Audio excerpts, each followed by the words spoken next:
Qui n'a jamais souhaité voir le soleil souverain guider ses pas au cœur du pays Inca, vers la richesse et l'histoire des mystérieuses cités d'or?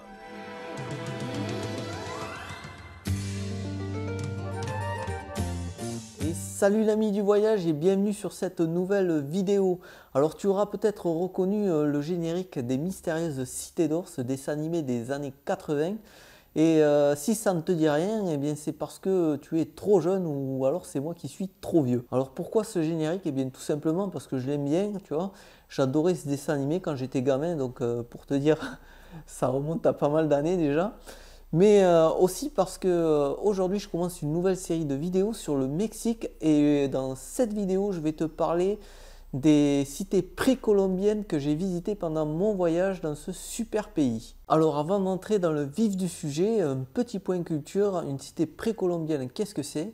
Eh bien c'est tout simplement les villes dans lesquelles vivaient les civilisations précolombiennes, c'est-à-dire celle avant de l'arrivée de Christophe Colomb et des colons espagnols en Amérique du Sud. Alors ces civilisations précolombiennes, il y en a trois et on connaît tous leurs noms, ce sont les Mayas, les Aztèques et les Incas. Alors pour nous qui ne sommes pas historiens, on a souvent tendance à les mélanger parce qu'elles se ressemblent, donc c'est un peu la même chose. Mais il faut savoir qu'il y a deux grosses façons de les différencier, c'est la période à laquelle elles ont existé et leur lieu de localisation. Donc il faut savoir que les Mayas en fait sont bien plus vieux que les Aztèques et les Incas. Et ensuite au niveau de la localisation, les Aztèques étaient surtout au nord du Mexique. Les Mayas étaient au sud du Mexique, au Guatemala, au Honduras et au Salvador.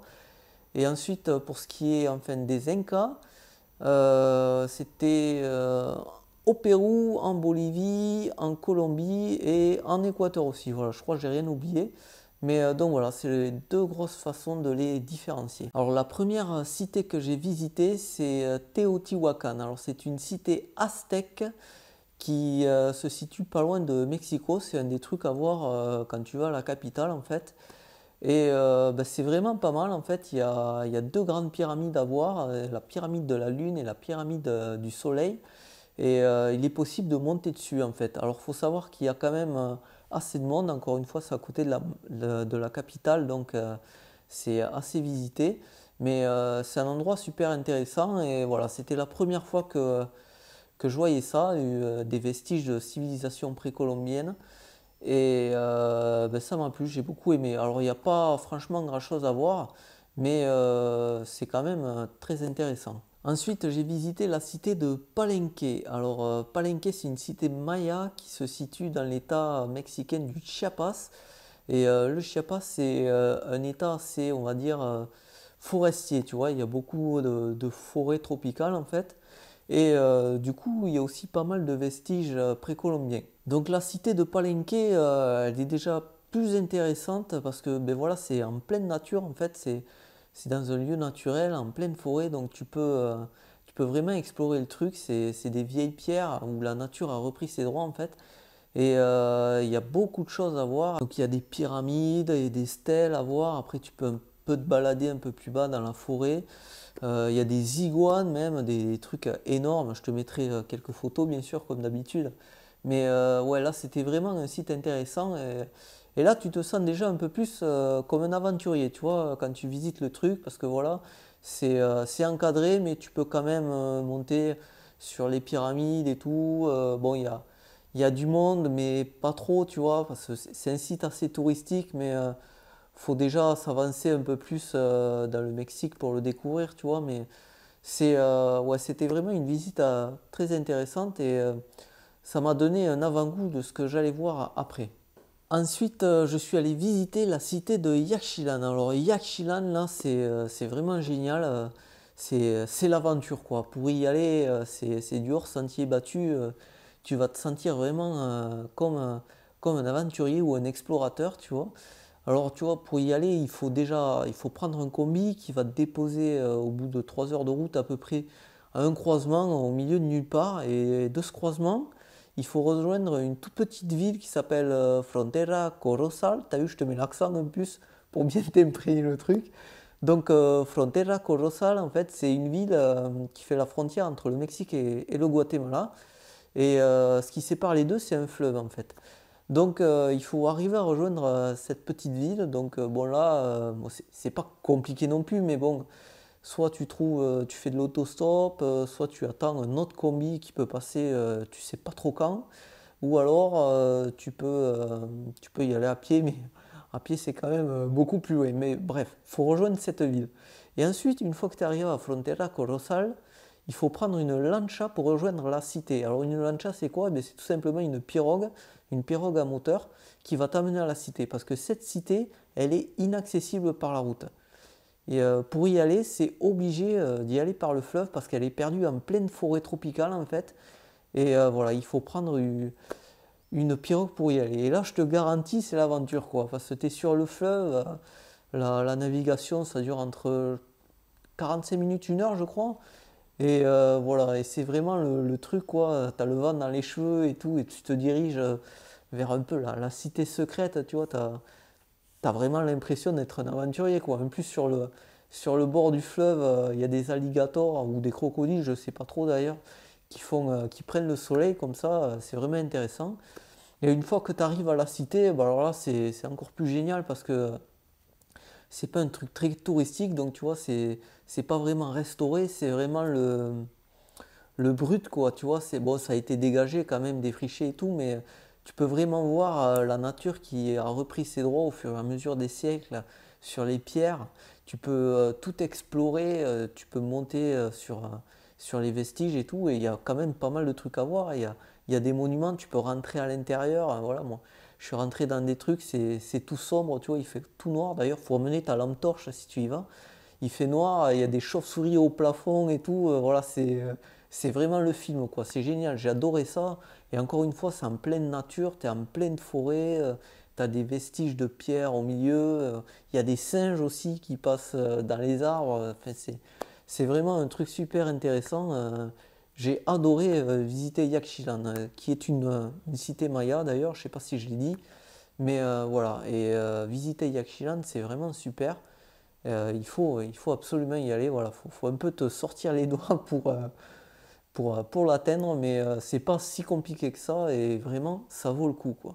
Ensuite, troisième cité que j'ai visitée, c'est la cité de Calakmul dans le Chiapas. Alors Calakmul, c'est encore plus génial que Yaxchilan. Franchement, j'ai adoré ce truc, c'est un de mes meilleurs souvenirs quoi. Alors, faut savoir que pour y aller, c'est vraiment la galère en fait. Faut se rendre à Ixpujil, c'est une petite ville. Et Ixpujil, c'est quand même à 200 km de la cité, tu vois. Donc là, faut trouver un moyen de te rendre à la cité, en stop, en véhicule, en taxi, ce que tu peux. Alors moi, j'ai eu de la chance parce que j'ai rencontré quelqu'un qui m'a permis d'y aller, en fait.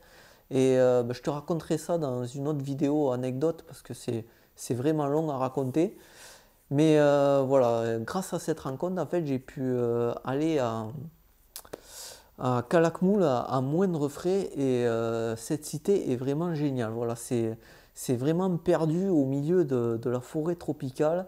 C'est un site immense, c'est vraiment super vaste. Il y a plein de choses à voir. Il y a des pyramides énormes à escalader, quoi. Et c'est vraiment, c'est vraiment un endroit, voilà, t'es Indiana Jones, quoi. Tu vois, la nature reprend ses droits sur la pierre, sur les constructions humaines. Il y a des pierres qui se font avaler par les troncs d'arbres, tu vois, les troncs d'arbres, ils entourent la pierre, quoi. Des racines qui poussent sur les marches et tout, c'est vraiment un site extraordinaire. Moi, j'ai adoré. Alors, tu peux monter au sommet des pyramides. Et une fois que tu es au sommet, tu vois toute la canopée, tu vois le sommet de la forêt. C'est une immensité verte, quoi. Tout ce que tu vois qui dépasse, c'est une autre pyramide, quoi. C'est vraiment un site incroyable, quoi. Si tu visites le Mexique et que tu dois visiter une seule cité maya, il faut que ce soit Calakmul, quoi. C'est vraiment un site génial à visiter. Voilà, il y a plein de trucs à dire. Là aussi, encore une fois, c'est en pleine nature. Donc, si tu fais pas trop de bruit, tu peux pas entendre des singes pardon, se déplacer dans les arbres et tu peux les voir aussi. C'est vraiment, bon, il y a aussi plein d'autres animaux, quoi, mais tu les entends, mais tu les vois pas, quoi. Mais c'est vraiment un site super intéressant à voir, quoi. Il faut absolument y aller encore une fois. Quatrième site que j'ai visité, c'est la cité maya du Chichen Itza. Alors le Chichen Itza, tout le monde le connaît parce que c'est une des 7 merveilles du monde. C'est le site le plus visité du Mexique et tout le monde le connaît. Enfin, tout le monde connaît sa pyramide parce que tu l'as au moins vu une fois dans un reportage à la télé ou un truc comme ça. D'ailleurs, cette pyramide apparaît dans le générique que je t'ai mis au début, tu vois. Et voilà, c'est très connu et c'est le site le plus visité du Mexique. Alors je dois avouer que j'ai été un peu déçu parce que voilà, c'est un site très touristique, donc tout est très encadré et tu n'as absolument pas le droit d'aller explorer un peu partout comme je l'ai fait pour Yaxchilan ou Calakmul. Tu peux pas monter sur la grande pyramide par exemple, c'est un truc... moi ça me frustre, tu vois, quand je vois un truc comme ça, vachement grand et tout, j'ai envie de monter dessus, quoi. Donc là, tu peux pas. Bon, après, c'est quand même un site intéressant. Il y a énormément de choses à voir et énormément de choses à apprendre. Mais moi, j'ai été déçu en fait sur cet aspect-là où tu peux pas vraiment un peu aller où tu veux, quoi, tu vois. Mais voilà, c'est un site très intéressant à voir. Et si t'as pas beaucoup de temps au Mexique pour aller dans des endroits perdus comme je l'ai fait, le Chichen Itza, c'est une bonne alternative. Alors, il faut savoir que ce sera, encore une fois, gavé de touristes, hein, parce que c'est vraiment le site le plus visité du Mexique, tout simplement. Encore une fois, ça fait partie des 7 merveilles du monde. Et c'est pas pour rien, même si moi j'ai été un peu déçu, je t'assure que ça vaut quand même le coup d'aller le voir. Alors bien sûr, tout le monde connaît cette pyramide qui est célèbre dans le monde entier. Mais bon voilà, le Chichen Itza, ce n'est pas que ça, hein, ce n'est pas que cette pyramide. Il y a aussi plein d'autres vestiges à visiter. Il y a des trucs immenses, il y a même voilà, il y a des chapelles, il y a même un truc qui ressemble à un observatoire, je me souviens, ça m'avait impressionné. Voilà, faut pas croire que tu vas aller au Chichen Itza juste pour voir cette pyramide, il y a plein d'autres choses à voir. Voilà, c'est terminé pour cette vidéo sur les sites précolombiens que j'ai visités au Mexique. Alors tu vois, j'en ai fait 4 et ça fait déjà beaucoup parce que bon, au bout d'un moment, ça commence quand même à devenir redondant, tu vois. Même si les miens, je me suis beaucoup amusé parce que j'ai fait des trucs un peu hors sentier battu. Mais il y en a encore beaucoup d'autres à voir. Par exemple, il y en a un qui s'appelle Tulum. C'est à la ville de Tulum, en fait. Ce qu'il y a d'original à Tulum, c'est que c'est au bord de la plage, en fait. C'est au bord des Caraïbes. Et voilà, il y a une plage et tu peux te baigner, quoi. Donc voilà, tu fais une découverte historique et en même temps, tu te baignes dans une eau cristalline, quoi. C'est pas mal. Alors, je ne l'ai pas visité. Pourtant, je suis allé à Tulum, hein. J'ai même logé à Tulum, mais comme j'avais déjà vu 4 sites, j'avais pas envie de payer pour voir à peu près la même chose, j'avoue. Donc, puis pour aller à la plage, il y en avait d'autres, quoi. Donc, il n'y avait pas de problème. Donc, pour résumer, si tu vas au Mexique, eh bien, je te conseille d'aller visiter des cités précolombiennes. Alors, ouais, si tu as une âme d'aventurier comme moi, si tu as envie de faire un peu le Indiana Jones, tu vois, eh bien, tu peux aller visiter des cités comme Yaxchilan ou Calakmul qui sont perdues en plein milieu de la jungle comme ça et qui sont assez difficiles à atteindre. Il y en a aussi une autre dans le coin autour de Yaxchilan qui s'appelle Bonampak aussi. C'est un peu la galère aussi pour y aller. Alors moi, je ne l'ai pas faite. J'avais choisi Yaxchilan, mais voilà. Mais ouais, si vraiment t'aimes bien un peu crapahuter dans la forêt comme ça, monter sur les vieilles pierres, explorer et tout, c'est vraiment le truc à faire. Voilà, c'est terminé pour cette petite vidéo. Donc pense à lâcher ton pouce bleu, ton petit commentaire si tu as des choses à dire. Est-ce que tu as visité des cités précolombiennes au Mexique? Est-ce que tu as visité les mêmes que moi? Est-ce que tu en as visité d'autres? N'hésite pas à donner ton avis. Donc voilà, pouce bleu, commentaire, abonne-toi aussi, n'oublie pas de cliquer sur la cloche, c'est important pour avoir les notifications, sinon tu n'es pas au courant quand je sors une autre vidéo. N'hésite pas aussi à partager cette vidéo. Et voilà, en attendant la prochaine vidéo, je te dis à bientôt ici ou ailleurs dans le monde et en attendant, explore, découvre, voyage, à plus.